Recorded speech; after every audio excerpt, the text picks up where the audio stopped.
যে বয়স, আমার বয়সে কিন্তু আমি এখন পর্যন্ত ভোট দেওয়ার সুযোগ পাইনি। এবারই আমার প্রথম ভোট। আমার ভীষণভাবে ইচ্ছা, আমি যে দল করি, দল না, আমি আমার একজন দেশের নাগরিক হিসেবে আমার ভীষণইভাবে ইচ্ছা যে আমি এবারের ভোটটা দিব, সুষ্ঠু নির্বাচন হবে, দেখবো কোনো ঝামেলা থাকবে না নির্বাচনে, নিজের পছন্দ মতো। আমি না মনে করি আমার এই জেনারেশনের যারা তাদের সবারই এই সেম ইচ্ছে। তো এখানে দেখতেছি কারচুপি হচ্ছে, ঠিক যেভাবে তারা ডাকসুতে ঝামেলা করেছে, ডাকসুতে বিভিন্ন জায়গায় যেভাবে ঝামেলাগুলো করেছে, ঠিক এখনো ব্যালট নিয়ে তারা বিভিন্ন ব্যালট যেভাবে নীলক্ষেতে পাওয়া গেছে, ঠিক সেভাবে এখনো নাকি ব্যালট দেখাতে পাওয়া যাচ্ছে। তো তারা এখনই কিভাবে এগুলোর মানে এই যে জামাত বলেন, এনসিপি বলেন, কোনো দলকে উদ্দেশ্য করে কিছু বলবো না, শুধু যে ব্যক্তি বর্গশিষ্টরা চাচ্ছে যে এবারে নির্বাচন বানচাল করবে তাদের উদ্দেশ্যে বলি, তারা যদি মনে করে এভাবে একটি এত বড় দল বাংলাদেশ জাতীয়তাবাদী দল বিএনপিকে থামানো যাবে, তাহলে তারা ভুল ভাবছে। এভাবে দলকে থামানো যাবে না, কোনো একটি দল এভাবে থামে না।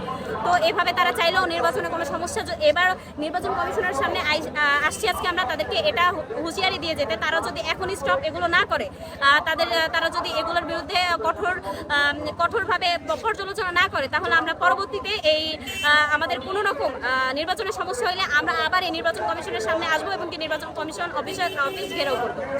বিএনপি কেন চাইবে? বিএনপি যদি চাইতো নির্বাচন না করতে, তাহলে তারেক রহমান দেশে আসতো না। তারেক রহমান তো আমাদের এই দেশে আসছে এই দেশের গণতন্ত্র প্রতিষ্ঠা করতে, গণতন্ত্র যেভাবে ঠিক ফ্যাসিস্টের সবকিছু যেখানে মানে যে দুর্নীতিগুলো করে গেছে, সেই দুর্নীতি থেকে তারেক রহমানের আদর্শ, জিয়াউর রহমানের আদর্শে, তারেক রহমানের আদর্শ, তার আদর্শে সে এই দল প্রতিষ্ঠা, সেই দলকে এতদিন টিকিয়ে রেখেছে। এতদিন সে ভিডিও কনফারেন্সের মাধ্যমে আমাদের দলে কথা বার্তা পৌঁছে দিয়েছে, আমরা অপেক্ষা করেছি নির্বাচন হওয়ার। এখন কেন চাইবো যে নির্বাচন না হইতে? এখন তো আমরা চাই নির্বাচন করতে। আমরা জানি জনগণ আমাদেরকে ভালোবাসে, জনগণের ভোটে আমরা জয়ী হব। এখানে তো আমাদের চুরি করার কোনো ব্যাপার নাই। আমরা তো চাই, আমরা তো এখানে কোনো রকম কারচুপি যাচ্ছি না। আমরা চেয়েছি এখানে সঠিকভাবে নির্বাচনের, সুষ্ঠুভাবে নির্বাচন যাতে করতে পারি, এখানে যাতে কোনো রকম কোনো কারচুপি না হয়, এতটুকু চার অধিকার আমার একজন দলের কর্মী হিসেবে না, আমার মনে হয় আমার একজন নাগরিক হিসেবে, এই বাংলাদেশের নাগরিক হিসেবে চার অধিকার আছে। আচ্ছা, যদি যেভাবে ফ্যাসিস্ট আমাদেরকে ভোট দিতে দেয়নি, রাতের মানে ভোট আগেই হয়ে গেছে, রাতেই ভোট শেষ হয়ে গেছে, মৃত মানুষেরও ভোট হয়েছে, আমার বাপ মা তো ভোট দিতেও যায়নি, এরকম মানে বিভিন্ন জায়গায় ভোট দিতে যায়নি, কারণ সেখানে তারা নিজেদের মতো করে ভোট দিয়ে রাখছে। তো তারা তাদের ইচ্ছাগুলো এভাবেই তারা এই 17 বছরের রাজনীতি করছে। কিন্তু এবার তো আমরা নিজেরা যদি এই সেম ফ্যাসিস্টের কার্যকলাপগুলো চালাতে থাকে, তারা এখন ব্যালট চুরি করতেছে, পরবর্তীতে তারা আরো ভয়াবহভাবে আমাদের নির্বাচন দেখবো যে আগেই সব মার্কাসি প্রতীক পড়ে গেছে। তাহলে তো আমি আর ওই সুষ্ঠু ভোট যেটা আমি চাই, এটা তো আমি পারবো না।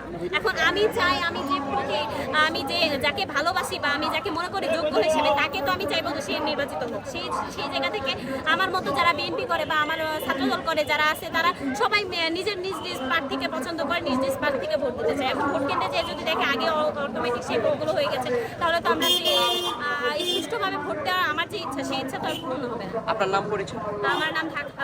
আমার নাম আয়াত ইসলাম, আমি ঢাকা মহানগর উত্তর ছাত্র।